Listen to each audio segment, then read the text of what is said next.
예, 앞에서 보신 것처럼 정부가 국내 경제 활성화 또 고용 문제 해결을 위한 지원 대책을 내놨습니다. 여러 가지 실효성 여부 역시 그래도 중요한 거 아니겠습니까? 이 내용을 가지고 집중적으로 오늘 집중 분석해서 살펴보겠습니다. 오늘 두 분의 전문가 모셨습니다.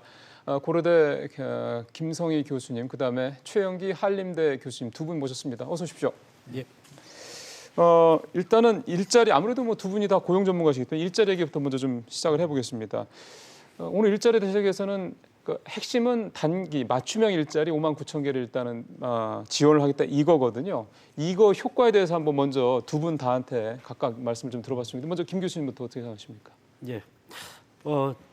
지금 단기 일자리도 필요한 상황이죠. 특히 이제 에코붐 세대라는 그 잃어버린 세대가 되기 쉬운 그런 청년층이 지금 고용 한파에 시달리고 있습니다. 그래서 그 단기적으로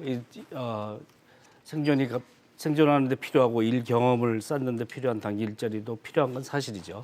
연말에 보도블록 교체하는 것보다는 그래도 돈을 쏟아서 일자리 만드는 게 차라리 낫다 이런 건데. 예. 근데 문제는 IMF 이래로 이 고용 대책이라는 게 항상 이렇게 단기 일자리였습니다. 이 청년들 일자리 책정되는 방식이 옛날부터도 다 공공근로 임금 책정 방식으로 일당으로 책정돼서 환산이 돼서 나오는데요.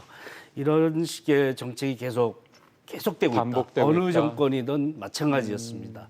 그래서 박근혜 정부도 단기 일자리 만드는데 치중을 했고 이명박 정부는 인턴 공화국이라고 할 정도였죠. 그래서 과연 이제 이런 필요하긴 하지만 단기적인 대책에 끝나는 거니까 장기적인 대책은 언제 나오느냐 이런 기대를 했는데 좋은 일자리, 안정적인 일자리를 만드는 데에 대한 어떤 새로운 비전을 보여주는 데는 실패하지 않았나 생각을 합니다. 그 장기적이고 그 안정적인 일자리 얘기는 잠시 후에 또 다시 조금 더 깊게 좀 들어가서 말씀을 드리고요. 자, 우리 최 교수님께서도 오늘 나온 대책 보시면서 생각이 드신 게 있을 것 같은데요. 예, 좀 궁여지책이고 좀 군색한 단기 처방이라고 저는 봐지고요. 지금 고용 한파가 원체 심하니까 정부도 방치할 수 없고 방관할 수 없고, 그렇죠. 그러니까 뭐래도 이제 들고 나와야 되니까 6만 개 단기 일자리를 들고 왔다고 생각이 되는데 이게 자칫 이제 지표 관리를 위한 어떤 대책 아니냐. 지금 워낙 고용 지표가 나쁘니까요. 그렇습니다. 그래서 정책 당국자들이 그런 그 의도가 들어간다면 그건 굉장히 좀 좋지 않은. 그러겠죠. 고용 대책을 이렇게 바로잡고 제대로 대처하는데 좋지 않은 그런 징표가 될 수 있거든요. 그러니까 지표가 왜곡이 될 수 있기 때문에 그렇죠. 그런 거는 조심을 해야 된다. 그래서 우리가 이런 대책을 안 해본 건 아니에요. 근데 이거는 굉장히 긴박한 고용 위기에 닥쳤을 때 불가피하게 일시적으로 하는 그야말로 단기 처방이거든요. 그래서 여기에 너무 맛을 들이면 안 된다 이런 생각이 듭니다. 알겠습니다. 김동연 부총리는 이게 연내에 끝나지 않을 수도 있다라는 얘기를 했거든요. 그러니까 단기 대책이다라는 지적이 나오니까 내년 초도 연장할 수도. 아까 나오셨던 우리 이찬호 차관보도 비슷한 말씀을 하셨고요. 그러면은 이게 당분간은 이게 내년 상반기 이렇게까지 딱 규정할 수는 없겠지만 당분간은 이런 식의 단기 처방적인 일자리 대책이 좀 더 이어질 수 있다 이렇게 봐도 될까요? 예, 딴 발표가 또 있었었죠. 그래서 이제 이 문재인 정부의 정책의 중심이 공공부문에서 질 좋은 일자리를 창출한다는 정책이 기본으로 있고 그게 이제 32만 개에서 18만 개로 축소되긴 했습니다. 그래서 그런 문제에 있어서 강도가 약해진 것 아니냐 이런 평가는 있고 그 좋은 일자리를 만드는 정책이 단기 일자리 처방하고 병행되는 방식으로 변한 것이다 이렇게 평가하는 것이 타당할 것 같습니다. 단기, 장기 이렇게 투 트랙으로 간다는 말씀이신 거죠? 그렇죠. 그런데 좀 이 단기 처방보다는 좋은 일자리를 지속적인 일자리를 만드는 게 필요하다라고 했는데 거기에 방점을 두는 강도가 좀 약해진 것 아니냐 이렇게 평가해 볼 수 있을 것 같습니다. 강도가 약해졌다는 말씀은 정책 의지가 조금 약해졌다라고 보신다는 그렇죠. 말씀이세요? 어떤 게 구체적으로 그런 생각이 드시게 한 부분인가요? 올해 초에만 해도 32만 개를 공공부문에서 창출하겠다라고 했는데 그게 이제 공약이기도 했었죠. 그런데 18만 개로 축소 조정해서 세밀히 따져보니까 구체적으로 실현 가능한 것 범주로 내려와서 따져보니 이렇게 축소된 측면도 사실 있습니다. 그래서 공약 만들 때 생각하고 실제 실행을 고민할 때 생각은 달라질 수가 있기 때문에 그러니까요. 그런 점이라고도 볼 수 있는데 그 공약을 그대로 이행한다라기보다 숫자 채우기에 급급한다는 게 아니라 장기 일자리를 어떻게 만들 것이냐의 비전을 새로운 비전을 제시해 주지 못했습니다. 역대 어느 정부도 그런 비전은 제대로 제시해 준 적이 없는 것은 사실이지만 네. 문재인 정부에서는 이 새롭게 좀 더 고용 문제에 대해서 노동 존중을 한다고 했으니까 고용 문제에 있어서 새로운 돌파구를 만드는데 질 좋은 일자리 중심으로 만들 수 있는 새 비전을 제시해 주기를 기대하는 그런 기대에는 부응하기에 좀 어려운 미흡한 점이 있습니다. 어차피 지금 어쨌든 장기적이고 안정된 일자리 얘기를 좀 시작을 했으니까 최 교수님께서도 같은 질문을 좀 여쭤보고 싶은데요. 이게 참 역대 정부에서도 잘 안 됐다 그러면 이게 쉽지 않은 모양이네요. 그래서 문재인 정부에서는 이제 일자리 정부, 그러니까요. 일자리 위원회, 일자리 상황판. 그러니까 초기에 집권 초기에 일자리에 올인을 했죠. 그러니까요. 그리고 뭐 모든 정책적 역량을 투입해가지고 뭔가 이건 개선된 고용 지표를 만들려고 했는데 결과적으로 보면 당초 구상했던 것과는 결과가 달랐단 말이에요. 그 결과가 달랐다는 말씀은 당초 목표했던 것만큼 일자리가 안 만들었다는 말씀인 거죠. 뿐만 아니고 예상했던 것보다 훨씬 못 미치는 당초에는 32만 개 예상을 했고 그렇죠. 중반 들어와서 18만 개로 하향 조정을 했다가 예. 지난 10월 초에 하는 전망으로는 지금 9만 개까지 내려갔거든요.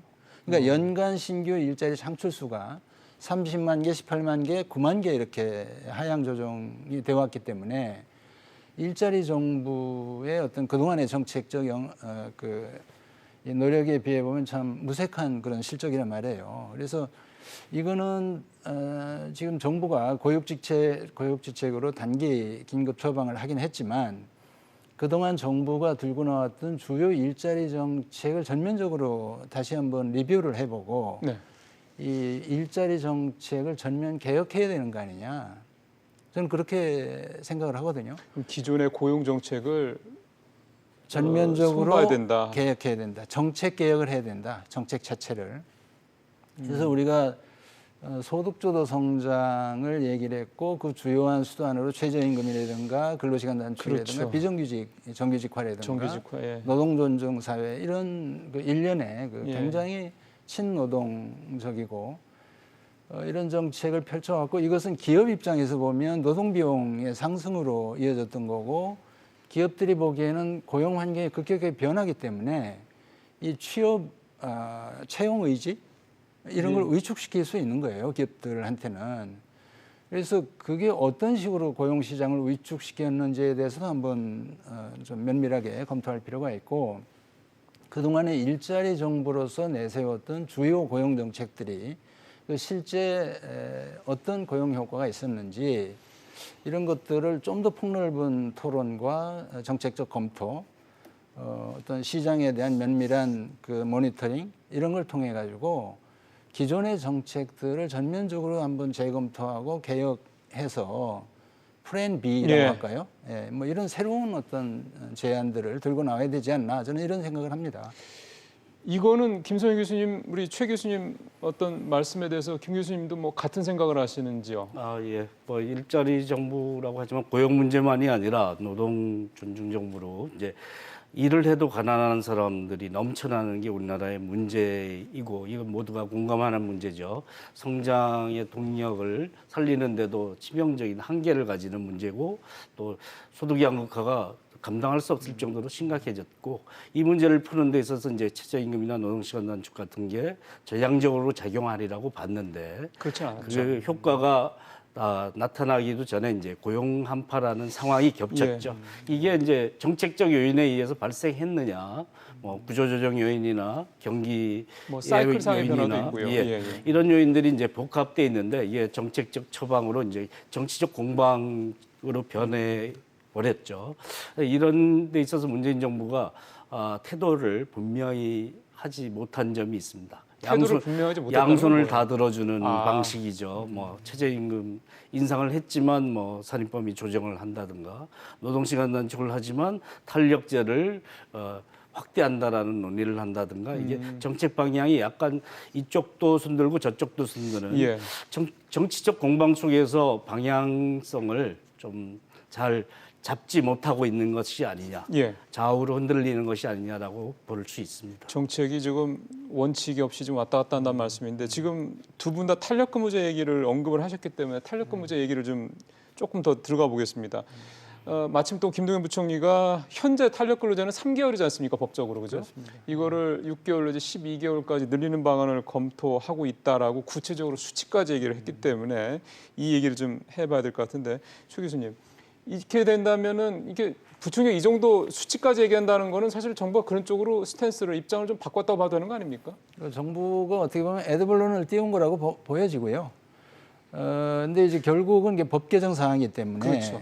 국회의 법 개정 과정을 거쳐야 되고 작년 금년 초에 그 근로시간 조정을 할 때 국회에서의 어떤 논의 과정을 보면 여야 간의 그 이게 굉장히 지루한 공방, 타협 이런 과정을 거치기 때문에 정부의 어떤 의지 표명이 있다 하더라도 국회에서 어떤 조정 과정을 거칠지 이거는 좀 지켜봐야 된다고 봐지고요. 예. 근데 방향으로 보면 정부가 그런 뭐 최저임금이라든가 근로시간 단축이라든가 비정규직 정규직화라든가 뭐 이런 그 약자들 그 저임 취약 근로계층을 이렇게 높여주는 근로조건을 개선해주는 이런 정책을 펴면서 동시에 대기업 정규직 노동시장의 경직성 그거는 뭐 고용을 유연하게 할 수는 없지만 적어도 그 사람들의 일하는 방식을 유연하게 하는 개혁 임금을 좀 유연하게 뭐 개혁을 한다든가 예. 근로시간 운영을 좀 재량적으로 할 수 있게 터준다든가 이런 유연한 고용 운영에 어떤 숨통을 틔워줘야 기업들도 이게 보텀업과 이 대기업 정규직들의 어떤 고비용을 좀 조율할 수 있는 이런 그 조화가 가능한데 그동안 1년 반 동안에 보면 너무 노동계의 어떤 주문사항을 이렇게 들어주기 바쁜 그러니까 그 해야 될 방향이에요. 그래 가는 게 맞습니다. 예. 최저임금도 좀 올려줘야 되고 근로시간도 52시간 가는 게 사실 정상인 거고 그러니까 그런 정상화하는 과정으로 하되 마찬가지로 그런 어떤 경직적인 부분 예. 이런 것들을 좀 이렇게 유연하게 조정하는 그런 게 동시에 병행돼야 된다 이런 생각입니다. 탄력근무제 얘기가 이렇게 돼서 그런지 지금 뭐 최 교수님도 말씀을 좀 하셨습니다만은 정부의 이 정책에 변화가 생기는 조짐아니냐 이렇게 보는 시각도 있는 것 같습니다. 예, 뭐 상대적으로 경제적 상황을 많이 고려하는 기재부의 목소리가 커졌기 때문에 네. 사실 노동 편향이라고 얘기하는 노동계 입장에서는 과다한 얘기다 이렇게 생각할 것 같고요. 시작은 그렇게 출발을 했는데 네. 진행 과정으로 보면 이게 방향을 어디로 갈지 좀 앞으로 두고 봐야 알 수 있다 정도로 혼돈 상황이다라고 볼 수 있을 것 같습니다. 그래서 노동시간 이걸 정상화하는 사안이라서 비정상적인 걸 사실 탄력제는 40시간제 하고 있는 나라에서 도입한 나라도 별로 없습니다. 그러니까 1년 탄력제는 프랑스가 35시간 갈 때 했고 독일이 36시간, 37시간 갈 때 했습니다. 사실은 그러니까 40시간 미만으로 획기적으로 줄일 때 사실 탄력제를 반대급부로 교환을 했던 것인데 우리나라는 사실 40시간 도입하면서 이미 일찌감치 들어와 있었죠. 그리고 그렇죠. 비정상을 정상화하는 사안도 기업 규모를 단계적으로 천천히 하는데 이 사안에서 사실 탄력제를 확대하면 기대했던 효과 는 사라지고 불규칙성이 증가하면 사실 시간이 줄어봐야 소용이 없거나 삶의 질 향상이 안 되죠. 또 하나 소득 감소 문제가 심각할 수 있습니다. 시간의 노동 수당 줄여주는 그렇죠. 효과거든요. 그만큼 일하는 시간이 줄니까요. 예, 그러니까 시간의 수당으로 받았던 걸 이제 돈으로 못 받는다는 못 받는 거죠. 거고 네. 저임금 노동자들이 이제 잔업 수당에 의존해서 생활을 하는데 그 문제가 좀 더 심각해질 거고 또 하나 가장 중요한 문제는 고용 한파 아닙니까? 노동시간 단축은 우리에게 재앙이었는데 예. 사실은 이런 재앙과 같은 장시간 노동 체제를 가지고 있다라는 게 고용 문제를 해결하는데 하나의 중요한 계기로 작용할 수 있는데 그 문제에 대한 주안점은 없이 탄력제로를 하면 다 누출됩니다. 그나마 생길 수 있는 고용 창출 효과도 다 빠져나가게 된다는 예. 거죠. 그런 면에서 사실은 방향이 노동시간 단축에 이건 뭐 획기적으로 노동시간을 단축하는 것도 아니고 정상화하는 사안에서 섣부른 얘기들이 너무 많이 붙는다. 그러면 이건 철저히 이제 기업의 비용에 대한 고려만 있지 다른 사회적 효과에 대해서는 별로 중요시하지 않는 방향이 아닌가 하는 점에서 우려스럽죠. 그러니까 원래 근로시간 단축의 기본 취지가 이렇게 되면 훼손될 수 있다라는 말씀이잖아요. 네.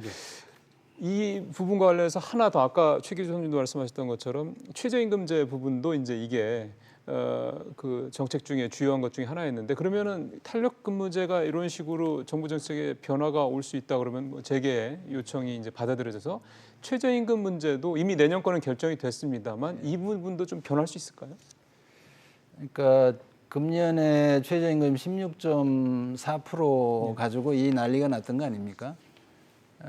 근데 내년에 이제 1월부터 10.9% 추가 최저임금 인상이 있고요. 그리고 52시간이 내년 1월 1일부터 시행되고 그렇죠. 공식적으로 시행되죠. 법적 처벌도 들어가고 이러기 예. 때문에 또 한 번 내년 상반기에 이 굉장한 논란이 좀 있을 거라고 봅니다. 그리고 이게 직접적으로 지금의 고용 한파를 가져왔다 이렇게 얘기할 수는 없지만 노동시장 전체를 얼어붙게 하는 것까지는 그건 분명한 거거든요. 심리적으로 굉장히 위축시키고 노동 비용이 상승하는데 기업들이 옛날 같은 고용 관행을 보이기 어려운 거란 말이에요. 그래서 그건 명백한 현실이기 때문에 근로자의 소득을 높여주고 예. 근로 조건을 개선하는 건 좋은데 고용에 어떤 영향을 미치는지 그거를 같이 봐가면서 해야 된다. 저는 이렇게 봅니다. 알겠습니다. 그래서 유연성을 동시에 좀 병행하는 투 트랙으로 가야 되지 않나 이런 생각입니다. 이제 마무리를 해야 되겠습니다. 두 분 다 사실은 이제 쭉 고용 정책을 중심으로 오늘 나온 정부 대책에 뭐 보완할 점 또는 뭐 어떤 시사점 이런 부분들 얘기를 했기 때문에 이제 마지막으로 좀 결론을 좀 내보죠. 김정희부터 먼저 좀 말씀해 주셨는데 어쨌든 고용 정책의 변화가 좀 이제 나타나기 시작한 셈인 것 같고 어쨌든 앞으로의 정부 경제 정책이 어떤 식으로 가야 되는지 우리 교수님의 소신을 좀 말씀해 주시죠. 예, 경제 정책 기조하고 고용 정책 기조가 잘 맞아 떨어져야 되는데요. 좀 불협화음이 좀 있는 것 같습니다. 고용 정책을 추진하는 방향하고 경제 정책에서 이를 뒷받침할 수 있는 예산 지원이나 하는 예산을 지원하는 방식이 사실 좀 적합한가에 대해서 의문이 있습니다. 우리나라 이제 이미 이제 흑자 재정을 편성했는데요. 올해 8조 흑자 재정이고 8월까지 24조가 세수 추가 세수가 초과입니다. 된다. 예. 사실은 고용 한파라고 하면서 경기가 부진하다고 하면서 구조조정도 벌어진다고 하면서 이렇게 흑자 재정을 피는 것은 사실은 긴축 재정 방식인데 어떤 나라도 아주 자유주의 국가조차도 적극적인 공공 재정 정책을 통해서 경기를 살리고 고용을 창출하는데 주안점을 둡니다. 그런 점에서 사실 시대의 방향하고 잘 안 맞는 것 아니냐. 고용 창출도 이렇게 단기적인 게 아니라 좀 더 장기적인 일자리를 적극적인 재정 투입을 통해서 유도 촉진하고 그것이 민간으로 반드시 확산될 수 있는 고리를 형성하는 것이 가장 중요하다고 봅니다. 알겠습니다. 자, 우리 마지막으로 교수님도. 예, 이 근로자나 고용이라는 거는 결국은 경제의 어떤 성과물이거든요. 그렇죠. 예, 그래서 왜 근로 조건이 안 좋냐, 왜 저임금이냐 이걸 따져보면 그 원인은 사실은 생산성이 낮은, 경쟁력이 낮은 그런 산업들이 방대하게 포진해 있기 때문에 그런 거예요. 그러니까 그 부분을 이렇게 고도화시키고 업그레이드하기 위한 경제산업 정책이 우선이라고 저는 봅니다. 그래서 오늘 그 경제대책이 나온 것이 일종의 맛보기나 내년도 경제운영 개혁을 세우기 위한 일종의 어떤 뭐 오프닝 게임 정도라고 좀 봐지는데 다행스러운 것은 그런 어떤 산업구조 고도화나 자영업의 어떤 혁신을 위한 종합대책 같은 걸 준비하겠다. 오늘 나오지는 않았어요. 뭐 연내 나온다고 하더군요. 예고를 했고. 그랬죠. 예. 그래서 그런 어떤 노동자들, 취약 노동자들 직접 지원해주는 정책만이 아니고 그 사람들이 일하고 있는 산업 부분을 고도화하기 위한 그 부분의 생산성을 높이고 경쟁력을 높여서 예. 좋은 일자리를 만들기 위한 그런 정책들에 신경을 쓰기 시작했다. 이런 면에서 긍정적이다 이런 생각을 해봅니다. 알겠습니다. 뭔가 좀 아쉬운 면도 많이 있으시지만 아쉽죠. 하지만 그중에서도 좀 좀 약간의 더 희망도 좀 볼 수 있었다. 좀 더 과감하고 배짱 좋게 좀 그런 거를 해야 된다 저는 이렇게 생각합니다. 그 부분은 두 분 다 좀 공감하시는 것 같고요. 좀 확정적으로 좀 과감한 좀 정책을 좀 펼칠 필요가 있다라는 말씀. 오늘 두 분 말씀에서 마무리하겠습니다. 말씀 잘 들었습니다. 고맙습니다.